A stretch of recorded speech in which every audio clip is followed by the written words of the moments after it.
So my name is Dennis Gill with the Americans in Wartime Experience. Today's date is August 20, 2022, and I am in Georgetown, Delaware at the Delaware Aviation Museum conducting an interview with John Karr. John, welcome. Thank you very much for sitting down and talking to us. Thanks for having me. Yeah, if you could just give us a little bit of background on yourself. Where were you born? Where did you grow up? I was born in Lower Merion, Pennsylvania at the Lankenau Hospital. I grew up in a little borough suburb of Philadelphia called Liaison, and I lived there until I was 17 when I joined the Army. Okay. So I left home at a very young age. Yeah. What year did you join the Army? 1972. 72. What made you join? I was young and dumb, wanted to get out and then be on my own. Right. I wanted to stand on my own 2 feet. Okay. And I look back on it today. I was 17 years old. I enlisted to work on Pershing missiles, which are nuclear weapons. Right. And I'm just amazed they would let a 17-year-old anywhere near it. Yeah. Well, maybe they wouldn't let a 17-year-old today near one. You never know. Different generation. You never know. Do you have any other family members that were military? Yes, I do. I have my grandfather was in the Chemical Corps in World War II. My uncle was a Navy carrier pilot in World War II. My mother was in the Marine Corps in World War II. And then there's my son, who is following in my footsteps. Okay. Tell us about your uncle. My uncle was on the USS Enterprise on December 7th, 1941. And when, of course, the carriers weren't in port, so they weren't attacked. The Enterprise steamed back to Pearl Harbor to pick up what was left of the fleet and take off. They left my uncle there, and on purpose, and that was to go and he was sent back to San Francisco to work on electronic flagman for the rest of the war. He never went to sea. He'd been in the Navy for over 20 years, and they looked at his record and they said, "You haven't been to sea," so they put him on a carrier, sent him out, and 2 days into his tour there, he said, "I'm done, I'm retiring." And he went back. Wow. Got out. Yeah. And you mentioned your mother. You told me a story earlier about your mother. Yeah. My mom was in the Marine Corps, and shortly after the war, she was catching a hop to go out on a date with my uncle. And my uncle was stationed out near Santa Barbara, California. My mom was in Washington, D.C., and she caught a hop in a B-25 bomber, and they took off late afternoon, flew all night, and landed out at what is today Altus Air Force Base. Then there they took on fuel and a little bit of light maintenance, and then took off again. And his flight plan called for 8,000 feet, but you can't get over the Rocky Mountains at 8,000. So they had to go up to 18,000 feet to get over, and they got hypoxia. To my mother's dying day, she said that the pilot was drunk. And well, anyway, they got down the other side. They had burned up, too much extra fuel, and the left engine ran out of gas when they were trying to find the airfield to land at. So they had to, when the B-25 can't fly on one engine, so they had to make an emergency landing. They landed in a farm field, swerved to miss the farmhouse, and went out to the street. When the nose wheel hit the curb, it collapsed, and my mother was sitting in the bombardier seat, which has no seat belts. It threw her against the nose, she broke her back, and she was discharged a month later, medically discharged then. You brought pictures Yeah. of them? Yeah, this What's is that in front of you? this is my mom, Okay. and that's the original newspaper clipping of her accident. It says nobody was injured, but I have the crash report that says differently. And this is my dad. He couldn't serve. He had polio in his right arm since he was a young fella, and he became a volunteer fireman. Spent all the war years sleeping in the firehouse, and he had a lot of stories about the shenanigans that they pulled there. But he was a volunteer fireman all of his life. So, and myself and my brother, we both became volunteer firemen as soon as we were able at 16. That lasted only a year for me, because at 17 I joined the Army. So, yeah. And you served until 2007? Yes. Yep. What war or conflicts did you participate in that time? Primarily, I was in the Cold War. Okay. And I patrolled the Iron Curtain. Additionally, I went to Iraq and worked as a civilian contractor there for a year and a half. Okay. What? So you joined the Army. Did you have any idea what it is you wanted to do in the Army? Kind of let them pick for you. Yeah, I did. I wanted to work on Pershing missiles, and I was 17 years old. Pershing missiles are nuclear warheads, and I couldn't. Today, I look back on it, and I can't believe that they would let a 17-year-old work on nuclear weapons. But I did, and I guess that it was really interesting. My thing was that back in those days, the space race was hot. It was really going. I remember the Mercury, the Gemini, and the Apollo programs, and then eventually the space shuttles. But it was really hot, and I wanted, I just was thrilled with it, and that I could be anywhere near like a rocket or a missile there. So, Pershing missile, pretty good size, about 35 feet long. Right.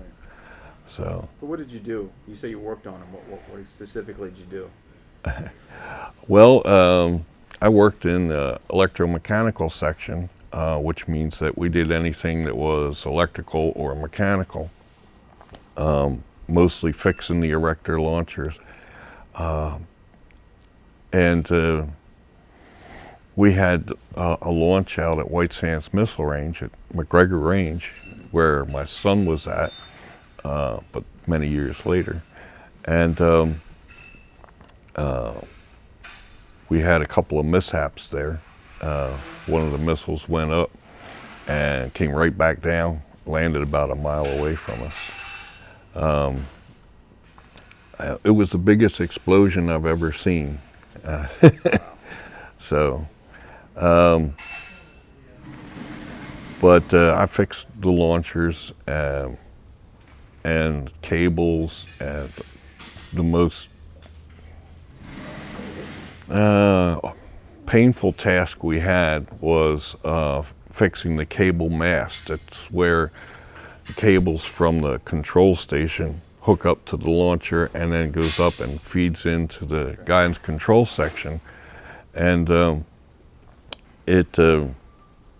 invariably the operators for the missile would sit there and they couldn't get it mated right, so they would jump on the thing and it would bend the pins, which made the cable trash.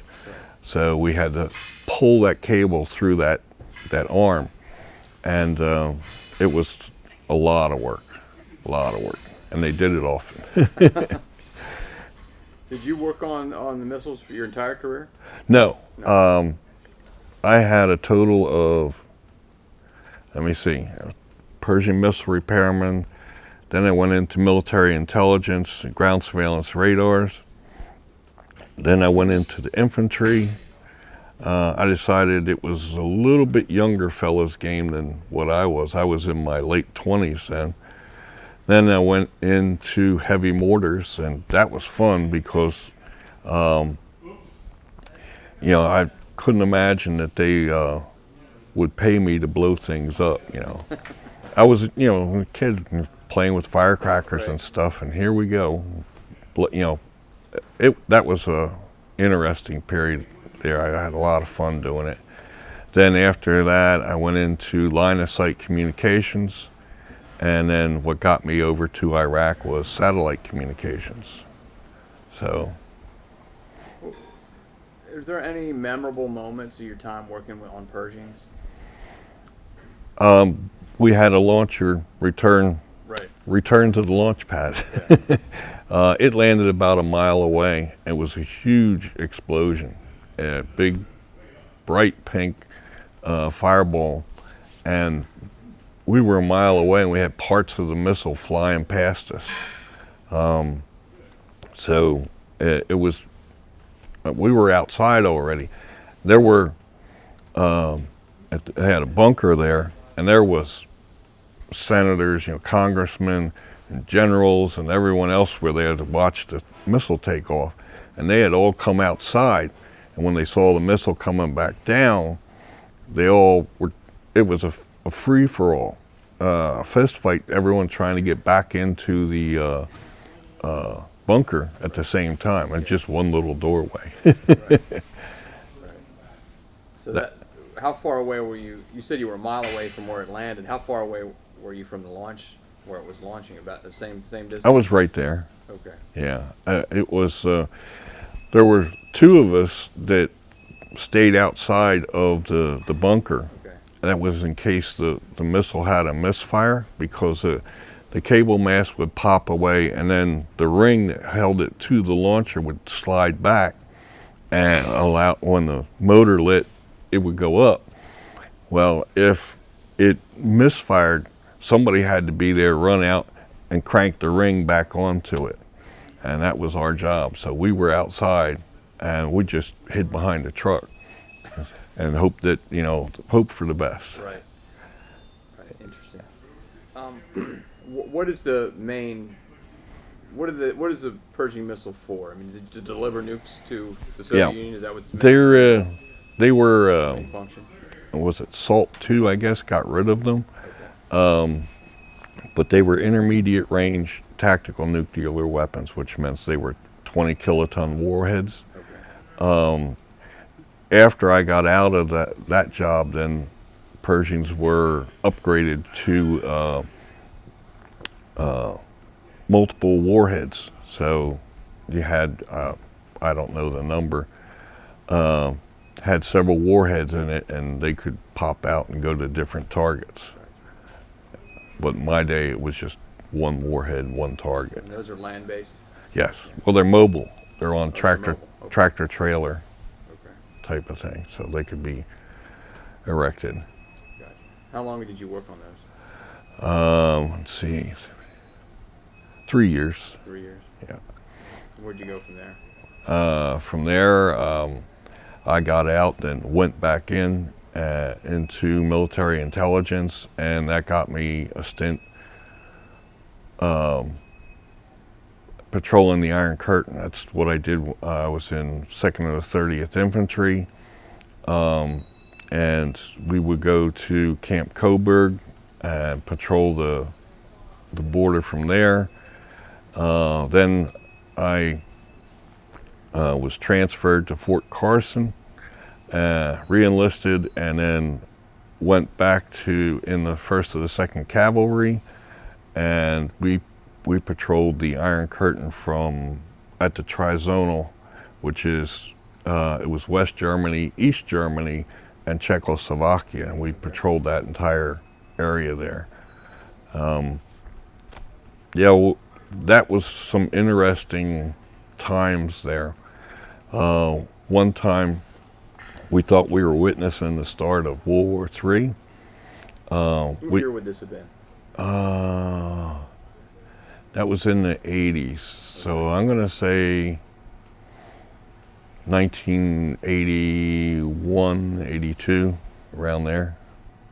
Okay. So, and we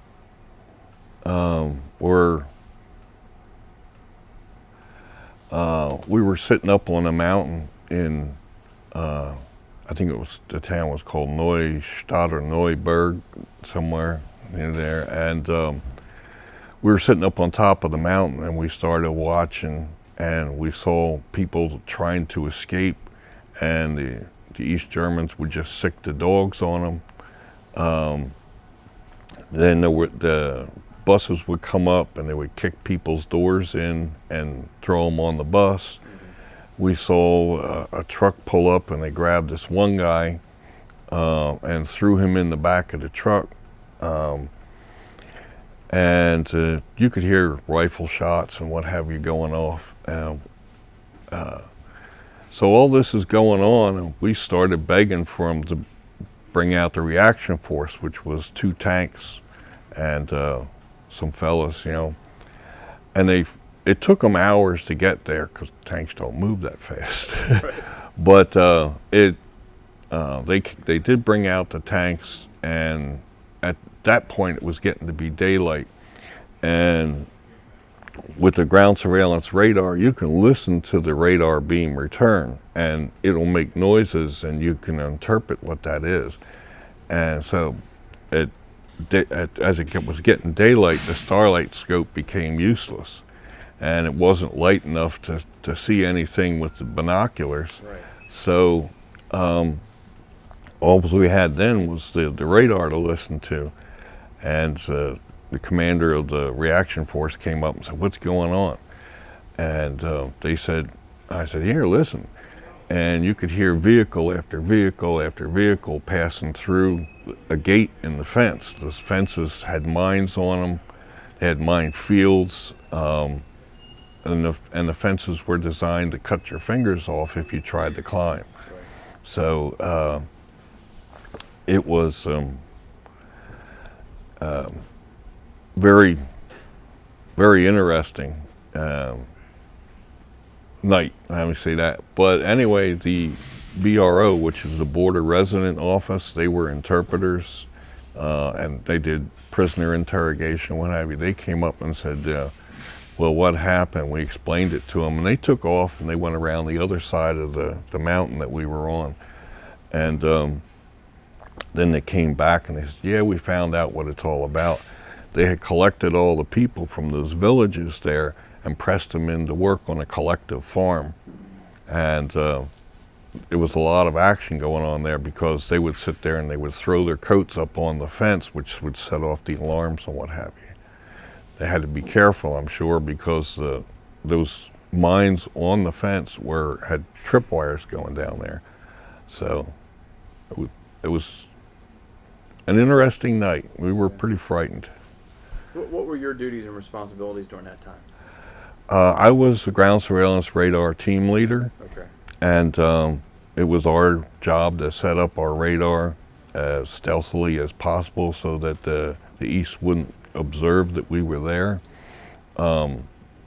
We had a starlight scope. This thing was huge. An AN-TVS-4, and the aperture on it was about that big. Right. And it collected light like there's no tomorrow, and would let you see and magnified things very much so that you could observe things miles away. Then our ground surveillance radar, I was lucky enough to have an AN PPS-5 radar, which swept back and forth all by its own. The PPS-4, you had to sit there and push it by your hands. But it was, that would go out to 10 kilometers away. You get 0 to 5 and then 5 to 10 were 2 different modes on it. And you can interpret the signal, and you could tell what was there. You listen to it, you could tell if it was someone walking, a vehicle, how fast the vehicle was going. And you could even tell if it was an animal, because you could hear that it was 4 legs instead of 2. Right. What are you looking for? What are you monitoring? You waiting for the Russians or the Soviets to come over the border? Is That was essentially- part of our job. The other part was looking for people who were trying to escape communism in the East. There were several instances we had there where people had escaped. There was one fella, he had built a hot air balloon, and he just simply took himself and his family and floated up and went over the Iron Curtain. Another one was a guy who had stolen an airplane and flew across the Iron Curtain, but he'd never flown before, and he wasn't sure where he was, so he had actually turned around and flew back. And he was low enough that he didn't show up on any radar, not ours and not theirs. So he flew back across the Iron Curtain, then came back again, and then having never flown a plane before, he landed it on the hillside, and like everybody was just amazed, that he could do that. But yeah, we went up there. Welcome to the West. And then we had. Tragically was another fella. There used to be power generation station in East Germany, and the power was sent to West Germany. Well, long before that day, the East Germans had shut the power off coming down that line. Well, this fella knew that. He climbed up the tower and started walking on the cables, and the East German guards saw him, and they turned the power on, and that killed him. Well, you guys, if you saw somebody attempting to escape, were you to assist them in any way? Or Oh, just yeah. kind of monitor? We had specific rules of engagement we had to follow. If I'll say Eastern Bloc soldier, whether it was Czechoslovakian or East German, were to come across, we could use any means available, including shooting him, to detain him in the West. But he had to be in the West. Right. And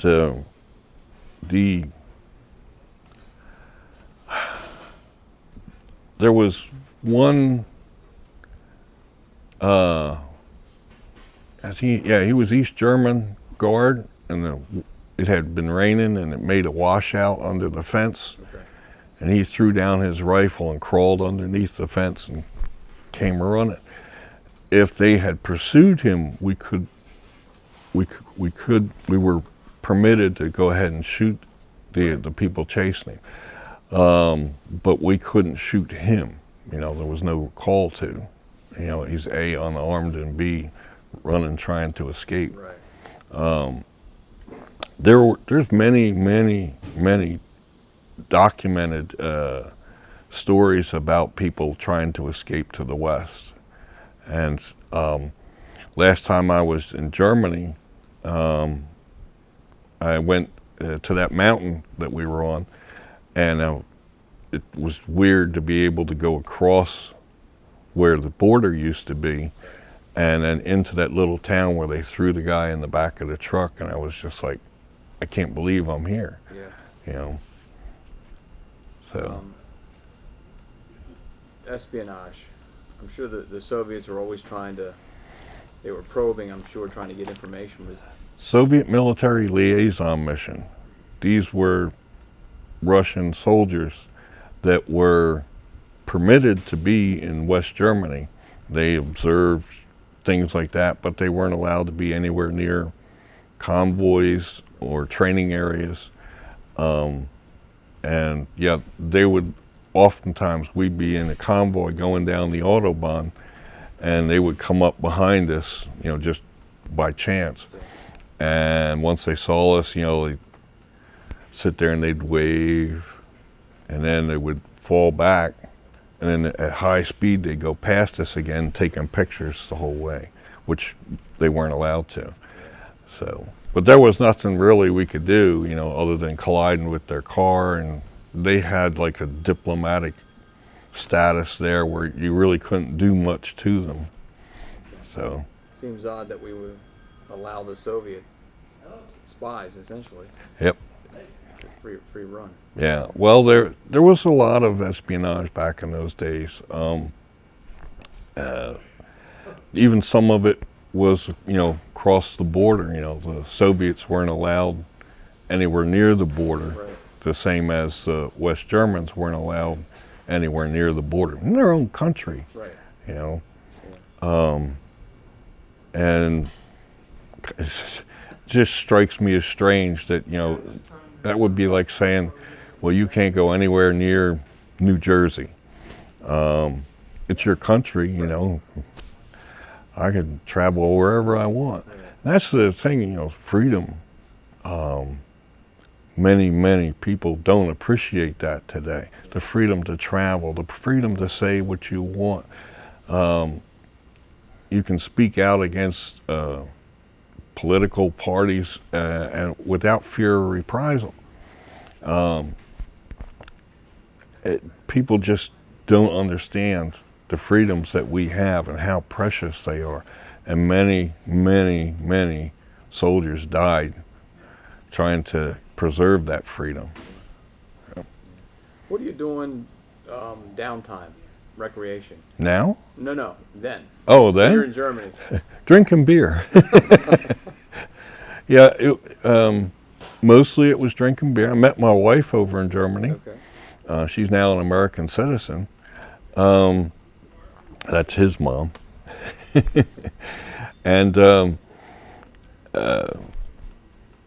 pretty much it. I did a lot. You would go to, Volksfest, which was just a big party, sort of like a county fair or something. And you would try to meet girls. I was young, so that was pretty much it. I had some German friends and what have you, and we'd get together and just do different things. I had one fellow there. I would get my rum rations. He liked rum, and I'd give him my rum rations. Of course, that was against the law because we didn't pay taxes, and the German economy wanted to tax the devil out of them. So, but I'd do that, and then he would take me around the country, showing me different towns and places. Things like he showed me this one bridge. It was pretty high up, and after the bridge was built, they just determined that there was a design error, and it could only handle half of the weight that he had intended. So he got up and jumped off his own bridge, committed suicide. It was so much of an embarrassment for him. Wow. You still keep in touch with anybody that you met over there? Yeah, I do. I have children and grandchildren living over there from my first marriage. And I stay in touch with them. Then I have, on the military side, is the first sergeant from our partnership unit. We're the only two left alive from that group. Everyone else has passed away.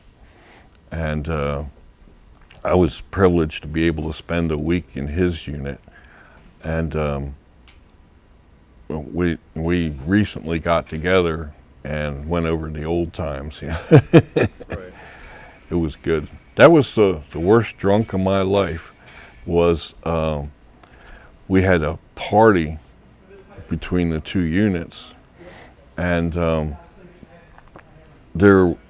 was done in a little town called Gienhoffs, and the mayor of the town got all the old folks in town and brought them to the party, and we got cigars and little things of whiskey and something for the ladies as well, and we handed them out as Christmas presents. And then my first sergeant, he couldn't drink this stuff. It was called, it was a plum whiskey. Okay. And it was it was pretty potent. He couldn't drink it because it upset his stomach.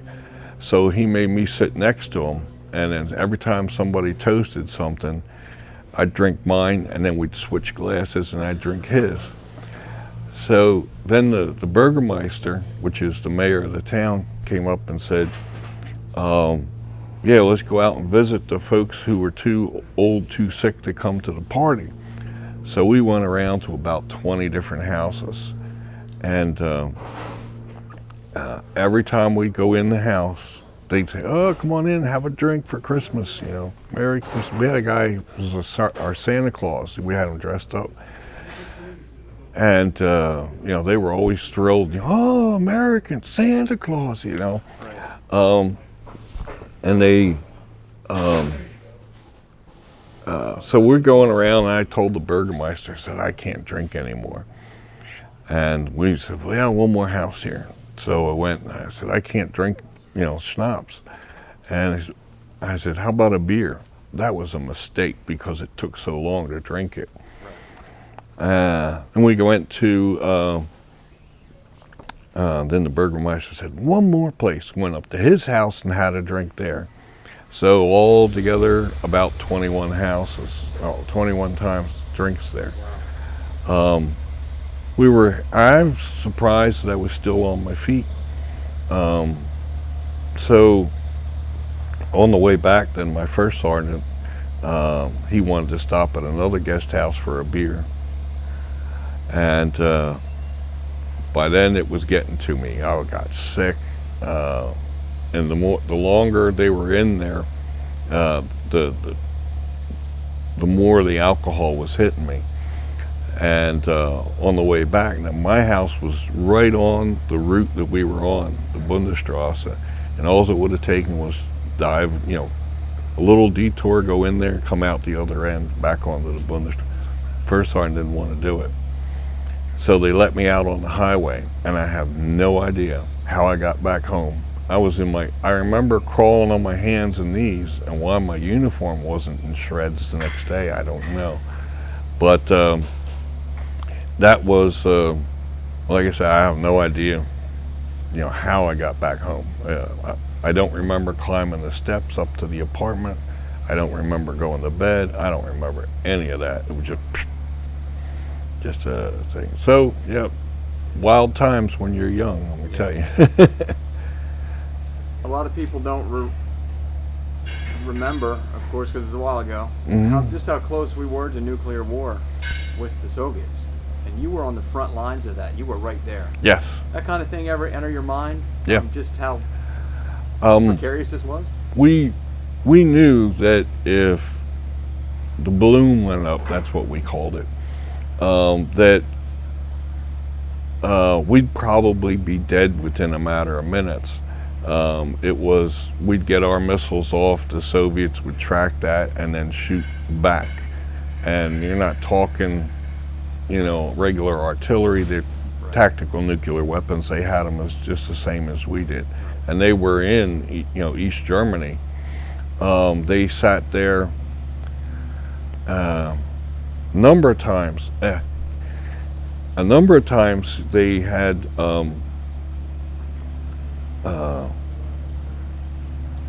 called out alerts and what have you. We'd go out to the field, you know, with our live weapons and what have you. But there was one time we were working on missile, on the launcher up at the missile pads where they had 9 missiles ready to fly, and they were 3 of them were daisy chained together. That was, you know, the cable went in here. That way they could send the missiles off one at a time, but they could launch them all at the same time. And we were working on it and forgot to disconnect the cable from the one missile to the next. And we had what's called a breakout box, and we sit there and hit the buttons for erect command number 1, erect command number 2, and the 3 missiles went up all together. And there comes the battery commander down the road, and he's running. He said, wait for me, wait for me. He wanted to go into the bunker and take over, you know, the command of everything. But he had a heart attack. It was just, the fear on his face because he thought we were going to launch. And it was just, oops, sorry about that. Right. Yeah. How long were you in Germany that time? Altogether, I was in Germany 11 years. Okay. I learned to speak German. That's how I met my wife. Back then she couldn't speak English. She learned English by watching Sesame Street. Really? Yeah. Yeah. She learned everything that she knows watching Sesame Street. Most people say she has an accent, but I don't detect it. So, but I know her brother. You can barely understand him when he's speaking Right. English because he's got such a heavy accent. Yeah. What's the story behind meeting your wife? Okay. I was making alarms for my radar site that when we were patrolling the border, and I wanted to put up electronic alarms that when you hit a tripwire, it would set the alarm off. And I had built a little box that would say 1, 2, 3, 4, 5, 6, and then you just had to know where those tripwires were at. Well, I was in the electronics store buying the equipment for that. My brother-in-law started, talking to me, and we got to be really good friends. And then it invited me over to his house. I got to know his mom, my mother-in-law now, and he had 3 sisters living at home. Yeah, 3 sisters living at home, and it got to be really strange to sit there and have 3 girls wanting to go out with you on a date, and the other 2 sisters were just a little too timid. My wife, one day I went over to the house there, and she had put her war paint on. She's not big on makeup, but that night she had it on. She was all ready to go out. So we went out on our first date, and got our first kiss there too. So, and the rest of it is history. That's how I met my wife, was through my friend. Yeah. Yeah. Interesting story. Where'd you go from Germany? From Germany, let's see. I came back to the States and joined the National Guard, and went into the infantry thinking that I'd get promoted faster. But I quickly found out that crawling around in bushes and stuff, just not for somebody in their late 20s. So then I transferred into heavy mortars, and that's when the fun began. Then I moved down here to Delaware and got into communications. Went back in the National Guard down here. First started off in line of sight communications, and then into satellite communications. Back then, communications were a world difference between then and what you have now. My son could probably explain it better, what they have, because he's still working with that equipment. They got little flyaway terminals, which means that they're portable, like you could throw it into a truck and away you go. Back when I started, it was big dishes and what have you. The smallest ones were on a trailer, and they could raise the dish and set it up and have it running within about half an hour or so with a good team. Did you end up deploying anywhere? I went to Iraq, but that was as a civilian contractor, except for a month where I went over there. I still had my military ID, and I had to use that to process through the personnel, and the National Guard wound up paying me combat pay for a month. So yeah, but I was there, and that was as a civilian contractor, but we were all veterans. Some of us Army, some of us Marine Corps. What year were you in Iraq? 2006 and 2007. What was going on in Iraq in 2006? They were blowing stuff up. We got hit by mortar attacks all the time. And one place I went to fix a satellite dish that had been hit by a mortar, and we drug it into a underground parking garage. This was in Baghdad, just south of Sadr City. And since I was in the underground parking garage, I was safe, but I could hear the mortar attacks. We got 18 to 24 attacks every day. But got that thing fixed. It was pretty tore up, but we got it fixed. We had to replace the generator, some cables, some equipment, and patch a couple of holes in the equipment shelters. But and it needed new tires. Yeah, but got that working. That was FOB Loyalty, which was probably the worst assignment I was at. As I said, we got mortared all the time. And we had a 22 millimeter rocket hit the building I was in. Then I used to smoke. I came this close to going back to smoking because you get nervous. Right. It's pretty stressful, you know, when you're being mortared. But after a while, you get used to it. And if you hear a sound like ripping paper, then you get down on the ground. Unless it hits you directly, you're safe because those shrapnel is going to go up and away. But you had to plan your route across the base. You know, I'm going to go this way. If they come, I'll jump into the fountain, you know, and there I'll go up against this building, and then I'll go under that truck, and then to sprint from the truck over to my building where I lived at. So now you're saying 18 to 24 every day, pretty much. Every day. They sent out sniper teams trying to find these guys, but what it is, they pull up in a truck, and then they'd back it towards the base, and then they would pull off the tarp, they would raise their mortar up, and then they drop 2-3 rounds and then take off.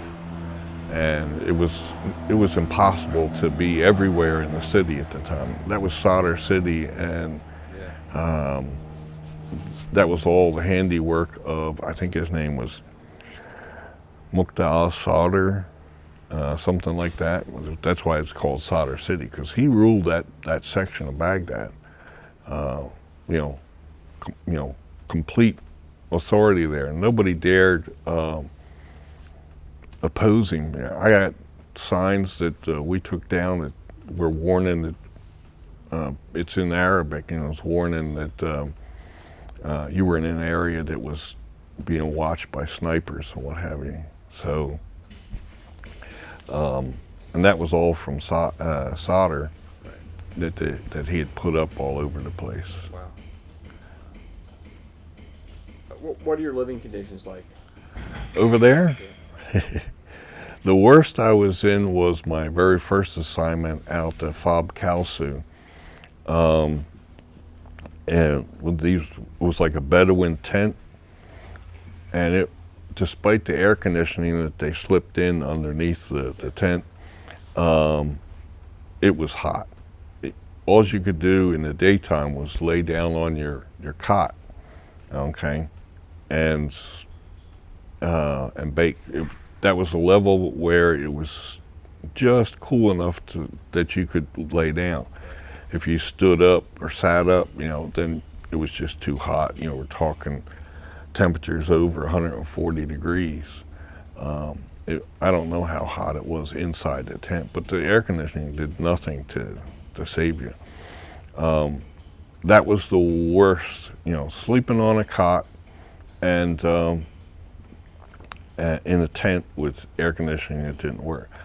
The other places there were what we called chews, which is a container housing unit, and they were like trailers, and you had a room that you could have one to yourself, or usually there was 2 to 4 people in one room, and they weren't very big, but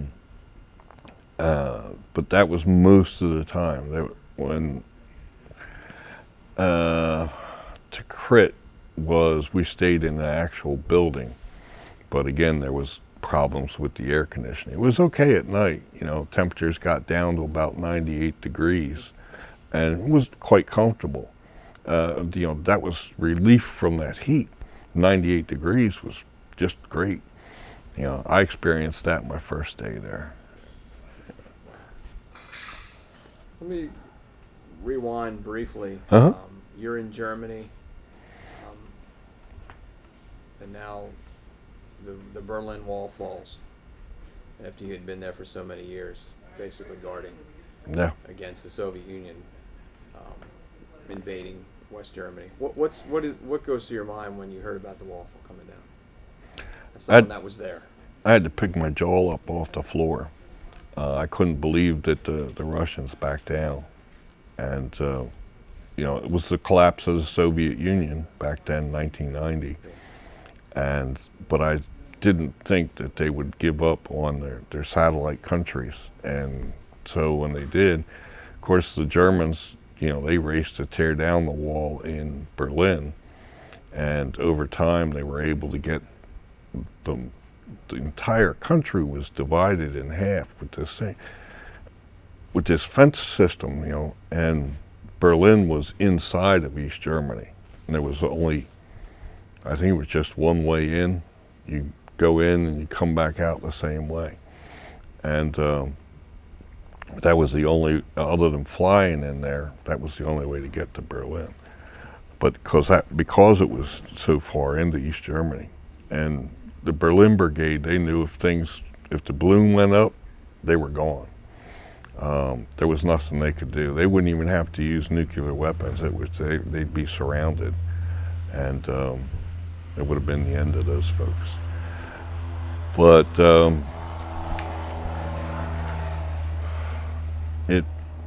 it was to see a whole country divided like that, and then have the wall come down. I was just surprised. It floored me. I couldn't believe that the Soviets gave up, and but they did. And like I said, it was an experience to be able to go across what was then the border. Hey, looking back on it, how do you think your time military service has affected your life?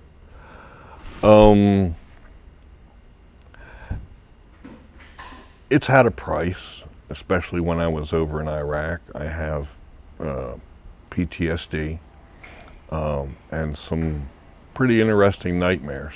My wife tells me I scream at night, so I don't know, I didn't hear a thing. But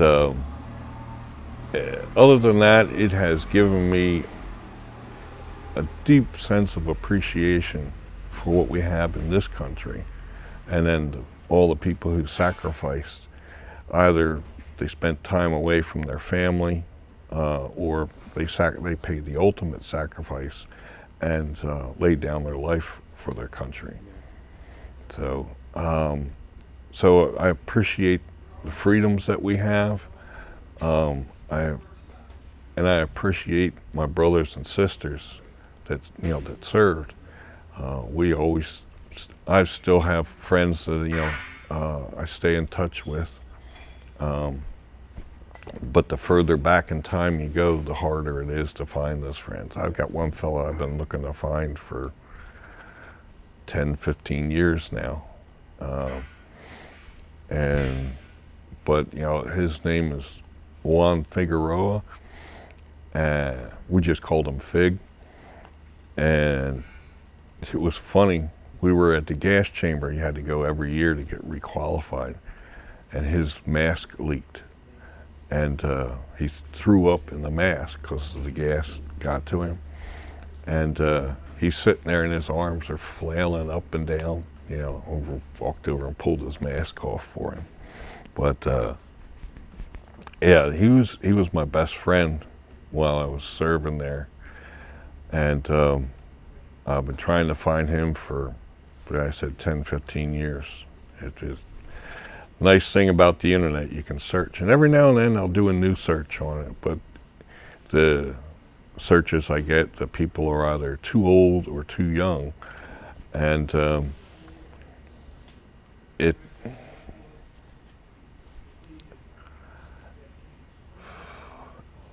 nothing ever comes, and as Puerto Ricans go, Juan Figueroa is about as common as John Smith or something like that. It's a very common Puerto Rican name. And like I said, the last I know I spoke with him was in 1980, 81. I was stationed at Fort Carson, Colorado. And he remembered I was from Yeadon, Pennsylvania.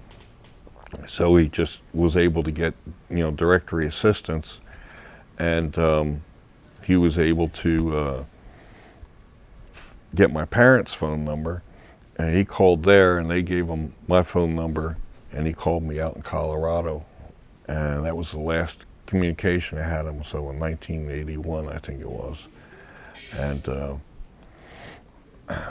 since then lost contact with him, and it's been so far impossible to find him. Yeah. Last question for you. Let's transport in time 100 years. Okay. Someone sees this interview. What message would you like them to know? Forward? Military service. Forward in 100 years. In 100 years? Your freedoms are precious. Blood was paid to get those freedoms for you. Hang on to them no matter what the cost. I've watched people die. As far as I'm concerned, they were murdered trying to get free of the Iron Curtain. People in this country have no idea what the Iron Curtain was about nowadays. Maybe they hear something about it, but it's not taught in school. But it was the biggest prison in the world, and like I said, a lot of people died trying to get out. People were shot. They'd step on mines. The communists had a pretty elaborate system of keeping. They had ditches that they said were supposed to stop Western invasion. Well, but the ditch was dug in such a way that you would go down into it coming from the east, whereas from the west you could just, if you went fast enough, you'd fly right over it. So they sat there, a big propaganda thing going on, saying all these defenses and everything else were all designed to keep a Western invasion out. Now, anyone with a lick of common sense could see everything was set up to prevent someone from escaping. The mines were on their side of the fence. The other ones were attached to the fence on their side. They had strips with sand that they keep raked up so they could see if footprints went through there. It was just, you just can't really imagine it. You might be able to go on to the internet and Google the Iron Curtain or East Germany, and you could see some drawings and pictures of what that was like. But when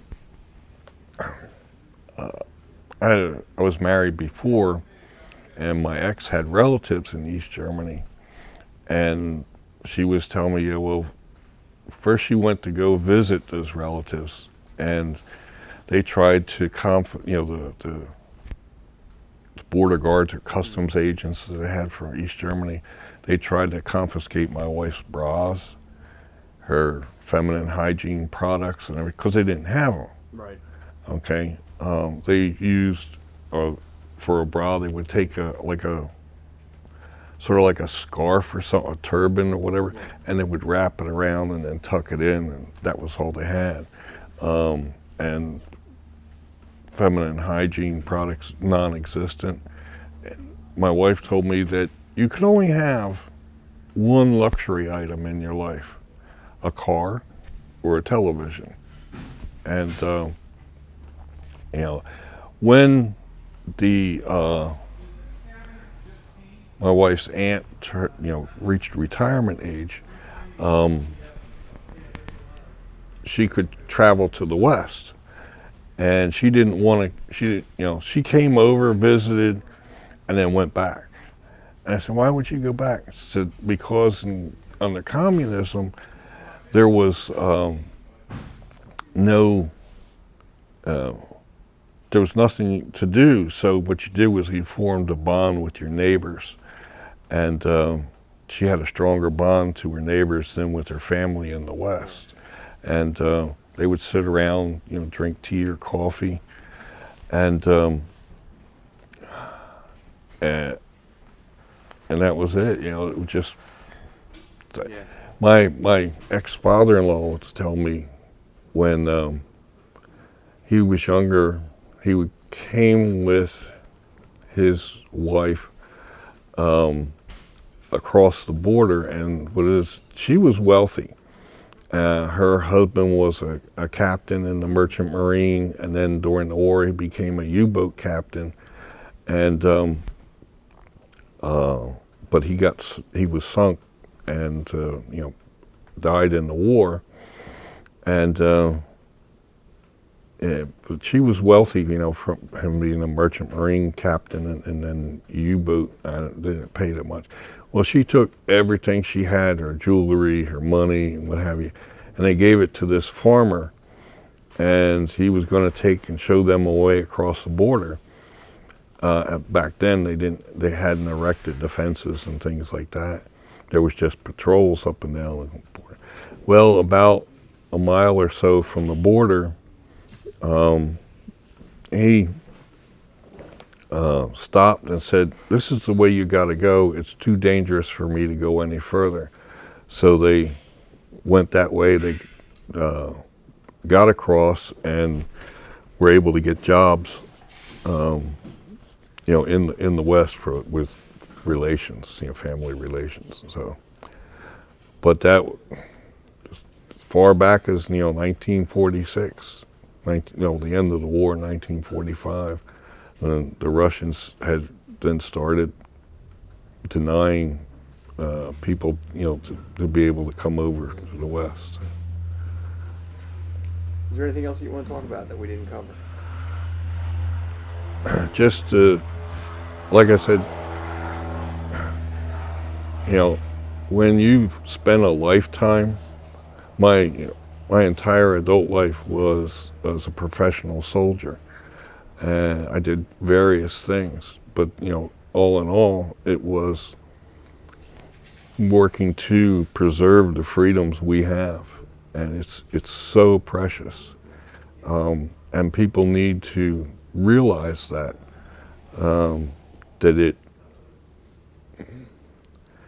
there's so many things that were done to maintain that. And all I can say is just cherish the freedom you have. Good message. All right. Well, sir, on behalf of the Americans in Wartime Museum, I thank you for sitting down and telling your story. Thank you. And I do thank you for your service. Thank you, It sir. is important, and you're right. The freedoms we have are because of people like you willing to go out there and serve. Thank you. Thank you.